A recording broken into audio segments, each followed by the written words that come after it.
Hello, welcome to my YouTube channel math career. Math career में आपका स्वागत है। आप जानकर बहुत खुशी होंगे कि आज हम आरके मिशन का प्रैक्टिस सेट कराएंगे। बच्चों को कमेंट आ रहा था कि सर आरके मिशन का प्रैक्टिस करा दीजिए, उसका एग्ज़ाम भी नज़दीक आ गया है, इसलिए मैं आरके मिशन का प्रैक्टिस सेट करा रहा हूँ। फर्स्ट क्वेश्चन है, बिना समय की बर्बाद करते हुए आगे बढ़ेंगे हम। क्या है? Find the median of 3, 11, 7, 2, 9, 2, 9, 10। इनका मीडियन निकालना है। तो मीडियन दो तरह से निकलते हैं, एक ओड पर निकलता है और एक इवन पर निकलता है। तो सबसे पहले क्या करेंगे, इस क्वेश्चन को असेंडिंग ऑर्डर में सजा लेंगे। Ascending order, arrange in ascending order. हम पूरा नहीं लिख रहे हैं, आप लोग लिख लीजिएगा असेंडिंग ऑर्डर। तो क्या होता है असेंडिंग ऑर्डर? छोटी संख्या से शुरू करेंगे और बड़ी संख्या की ओर आगे बढ़ेंगे। तो क्या है? 2, 2, 3, 7, 9, 9, 10, 11 हो गया है। कोई छूटा नहीं है? ठीक है, बढ़िया है। अब क्या करेंगे, यहाँ से हम n का मान निकाल लेंगे, n का वैल्यू निकाल लेंगे। तो n का वैल्यू कैसे निकलता है, इनको काउंट कर लीजिए। 1, 2, 3, 4, 5, 6, 7, 8। क्या है ये? 8 है। और 8 कौन सी संख्या है? इवन नंबर है। तो इवन नंबर का फॉर्मूला होता है मीडियन में निकालने का,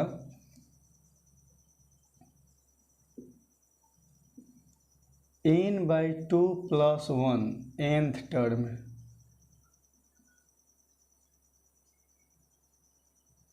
n का वैल्यू कितना है? 8 है। 8/2 + 1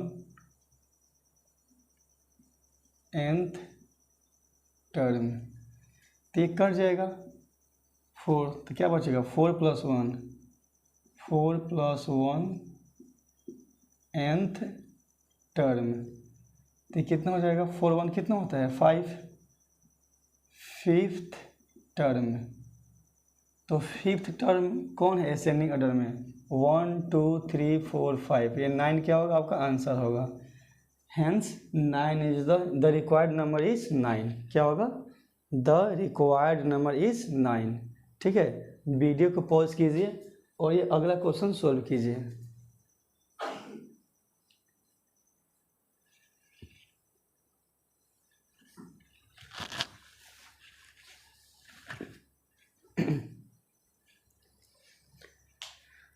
मैं ऐसा उम्मीद करता हूँ कि आप लोग सोल्व किए होंगे। पता नहीं यहाँ पे शायद मिट गया है, सॉरी। हाथ वो रखे होंगे ना, मिट गया होगा। क्या बोल रहा है? Find the circumference of a circle of radius 10 centimetre. और क्या करना है? पाई का मान कितना रखना है? 3.14 रखना है। ठीक है, सर्कमफ्रेंस निकालना है। तो मैं बता दूं कि सर्कमफ्रेंस होता क्या है। जैसे सर्कल हो गया, तो जो ये दिखाई दे रहा है गोल गोल, क्या बोलते हैं इसको?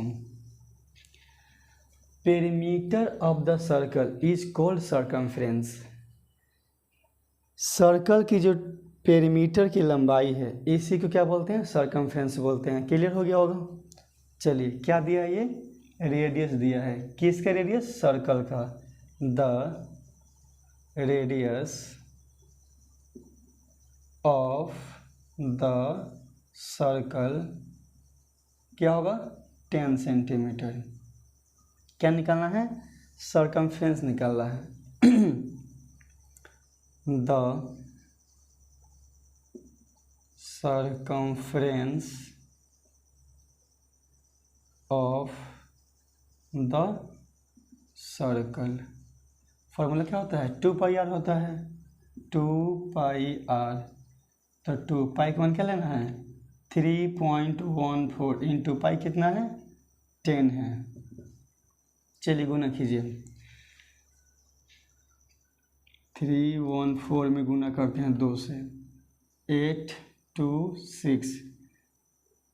6 2 8। अब देखिए यहाँ पे क्या है, जीरो है। कितना जीरो है, एक जीरो है, तो डेसिमल एक अंक इधर खसक जाएगा, मतलब कितना जाएगा 62.8 सेंटीमीटर। समझ में आया। अब चलते हैं नेक्स्ट क्वेश्चन की तरफ। तो आइए नेक्स्ट क्वेश्चन सॉल्व कीजिए। वीडियो को पॉज कीजिए और इसको बनाइए।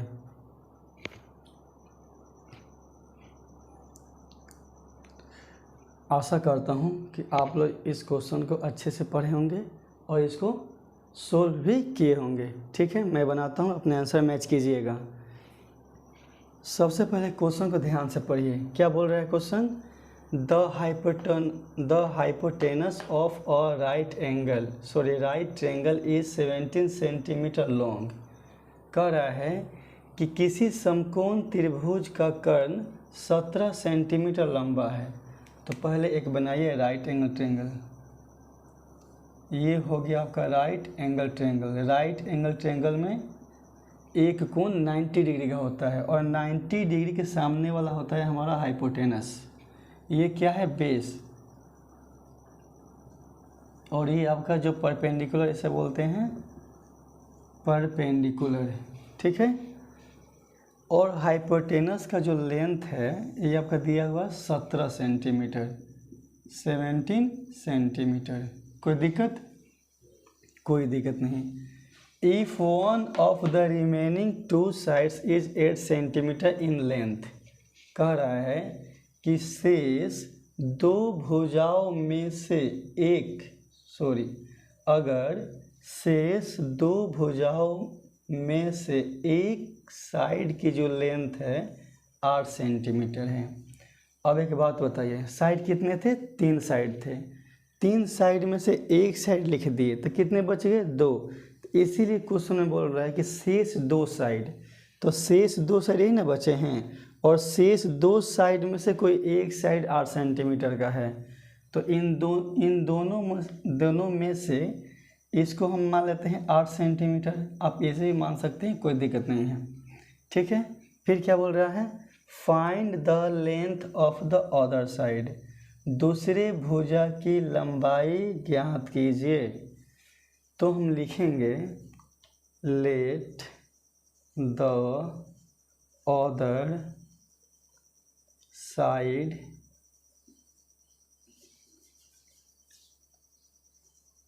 Length, let the length of the other side of the other side be x. हम मान लिए हैं कि दूसरी भुजा की लंबाई कितना है, 1 सेंटीमीटर है। कोई दिक्कत, कोई दिक्कत नहीं। आगे चलते हैं। ये कौन सा ट्रायंगल है, राइट एंगल ट्रायंगल है, और राइट एंगल ट्रायंगल को हम किससे बनाएंगे, पाइथागोरस थ्योरम से बनाएंगे। तो यहाँ पे लिखेंगे कि बाई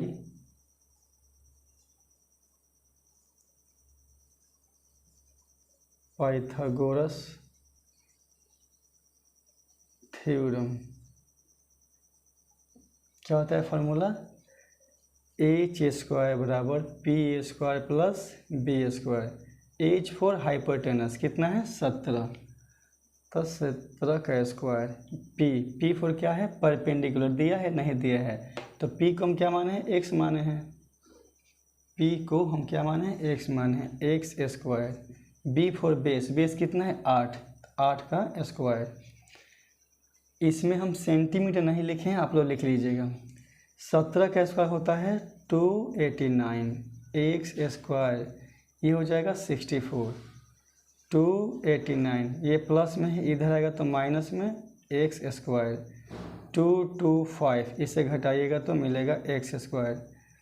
यहाँ से आपको हो जाएगा ये क्या है, स्क्वायर, इधर आएगा तो रूट चढ़ जाएगा इसके ऊपर, तो 225 इक्वल टू x। तो 15 गुने 15 कीजिएगा तो आएगा 225, और रूट का फंक्शन होता है स्क्वायर रूट का, कि रूट में 2 रहेगा तो 1 बाहर निकल जाता है। तो यहाँ पर 2 है तो 1 बाहर निकल जाएगा, ये हुआ आपका आंसर। ऐसे लिखेंगे लास्ट में, hence the length of the other side is 15 centimetre. Clear? ठीक है, तो चलते हैं नेक्स्ट क्वेश्चन में।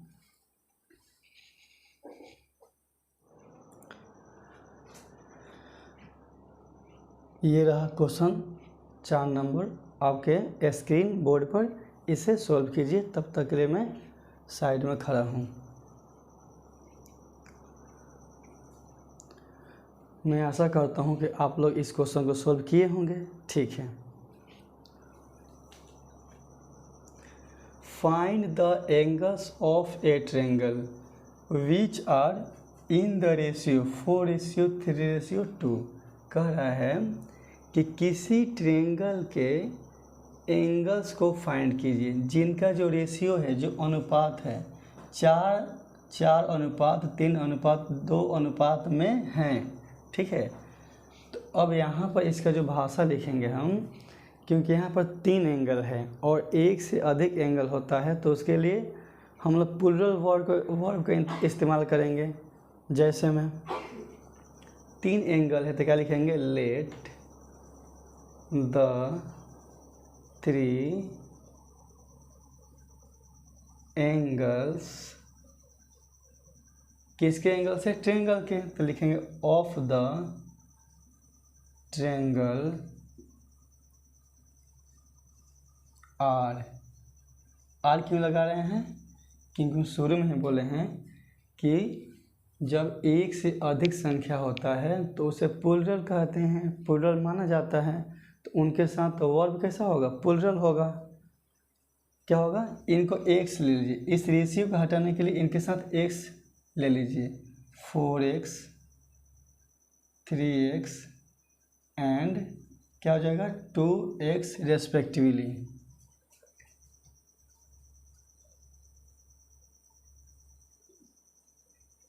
रेस्पेक्टिवली का मतलब होता है क्रमशः।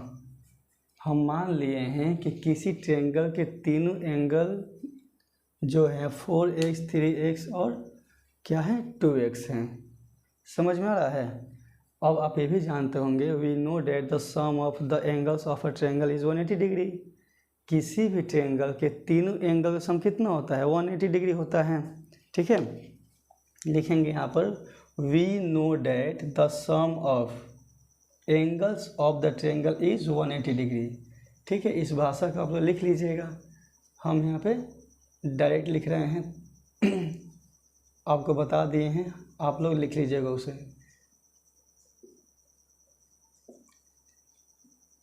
ये क्या है, ट्रायंगल के तीनों एंगल्स हैं और ट्रायंगल के तीनों एंगल्स का सम कितना होता है, 180 डिग्री। तो हम लिख दिए हैं ना 180 डिग्री। कितना हो जाएगा, 4 3 7 7 2 9, x इक्वल टू 180 डिग्री। तो x इक्वल टू 180 डिग्री, ये 9 मल्टीपल में कहाँ जाएगा, बट्टे में। तो 9 2 जा 18, 0 है तो 0।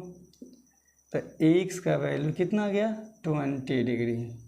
ठीक है, अब आपको निकालना है, क्या निकालना है, एंगल्स निकालना है।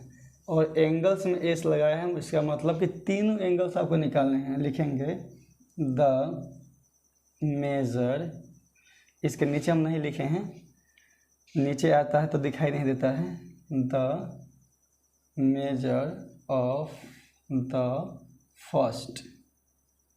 फर्स्ट एंगल इक्वल टू क्या है, फर्स्ट एंगल 4x। तो x का वैल्यू कितना है, 20 डिग्री। यहाँ पे है ना x का वैल्यू 20 डिग्री, तो कितना हो जाएगा आपका 80 डिग्री। सही किए ना मल्टीपल, देख लीजिएगा। The measure of the second angle क्या होगा, 3x। तो 3x का वैल्यू 20 डिग्री, कितना हो जाएगा 60 डिग्री। फिर लिखेंगे, आप लोग लिख लीजिएगा ना, the measure of the third angle. हम यहाँ तक छोड़ दे रहे हैं, आप लोग का होमवर्क है। सॉरी यहाँ पे थर्ड हो जाएगा, तो ये आपका हो जाएगा थर्ड एंगल क्या है, 2x। तो 2x का वैल्यू 20 डिग्री कितना हो गया आपका 40 डिग्री। देखिए तो 60 और 40 कितना हो गया 100, और 100 80 180। ठीक है, ट्रायंगल के तीनों एंगल का सम कितना होता है 180 डिग्री। सारे एंगल्स हम यहाँ पर निकाल दिए हैं। चलते हैं नेक्स्ट क्वेश्चन में।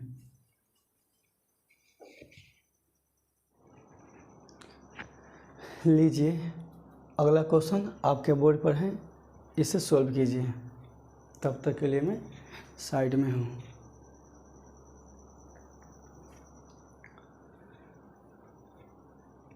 मैं उम्मीद करता हूँ कि आप लोग इस क्वेश्चन को बनाए होंगे। क्वेश्चन क्या बोल रहा है, find the area of a triangle in which base 25 centimetre and height equal to 14 centimetre. कह रहा है कि किसी ट्रायंगल का एरिया फाइंड करना है इन विच, जिसमें बेस आधार कितना है 25 सेंटीमीटर और हाइट कितना है 14 सेंटीमीटर। कोई इस तरह का ट्रायंगल है,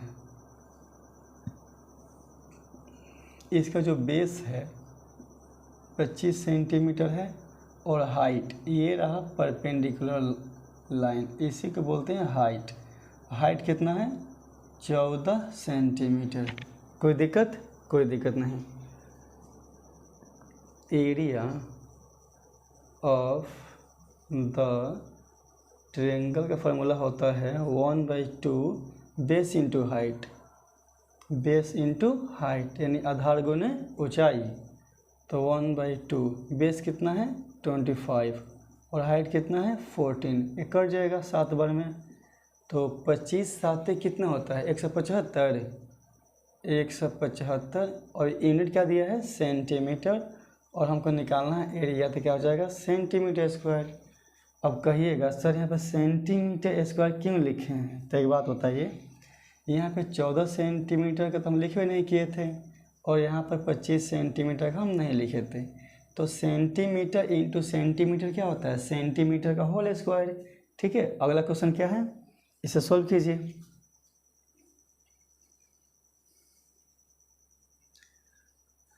ठीक है, सोल्व कर लिए।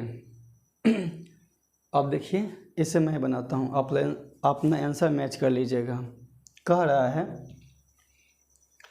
पहले बता दूँ इसमें अमाउंट क्या होता है। अमाउंट होता क्या है, जैसे हम किसी से पैसा लिए 1000, ठीक है, उधार लिए, ठीक है, तो वो हमको 5% पे देगा या 2% पे देगा, जो भी देगा।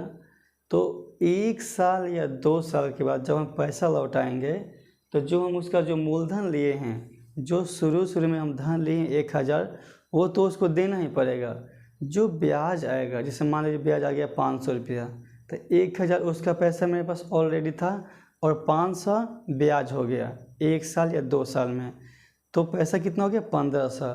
तो 1500 क्या हो जाएगा हमारा अमाउंट हो जाएगा, और 500 रुपये हो जाएगा हमारा SI इंटरेस्ट हो जाएगा, और 1000 होगा हमारा प्रिंसिपल, जिसको हिंदी में बोलते हैं मूलधन। मूल मतलब होता है शुरू का धन, ठीक है, मूल मतलब होता है ओरिजिनल। ठीक है, find the simple interest on 7200, 7200। कह रहा है कि साधारण ब्याज ज्ञात कीजिए 7200 का। रेट 5%, समय 8 महीना यानी 8 months. Also find the amount. अब देखिए ऐसा ही तो फाइंड करना ही है, उसके साथ साथ अमाउंट भी फाइंड करना है। ठीक है, तो पहले हम SI फाइंड कर लेते हैं। SI का फार्मूला क्या होता है, बोलिए, P into R into T, P into R into T बटे में 100। P फॉर प्रिंसिपल, और प्रिंसिपल हमारा ये है क्योंकि इसी पर निकालना है। R कितना है 5%, टाइम कितना है 8। अब देखिए टाइम 8 महीना है, इसको साल में कन्वर्ट करने के लिए 12 से डिवाइड कर देंगे, तो ये हो जाएगा आपका साल में कन्वर्ट हो गया। कटेगा 4 से, 4 दूना के 8 और 4 3 12, यानी 2/3 साल। तो 2 को ऊपर लेते हैं और 3 को नीचे लिख देते हैं। ठीक है, गुना बटा में कितना है 100, तो 2 0 से 2 0, 3 से घटाइए, 24 तियाँ 72, कितना हो जाएगा? 5 दूना के 10, 240। 8 महीना में ब्याज कितना आ गया? 240 रुपया। सुनिए, अभी नहीं ख़त्म हुआ है, अभी है। अमाउंट कितना है? सॉरी, अमाउंट फाइंड करना है, हम बोल रहे हैं कितना है। अमाउंट का जो फॉर्मूला होता है क्या होता है? P + SI, यानी मूलधन प्लस ब्याज। तो प्रिंसिपल मूलधन कितना है? 7200 और SI कितना है? 240 रुपया। तो ये हो गया आपका 72 और 2 74, 7440। ठीक है, समझ में आ गया? तो चलते हैं नेक्स्ट क्वेश्चन।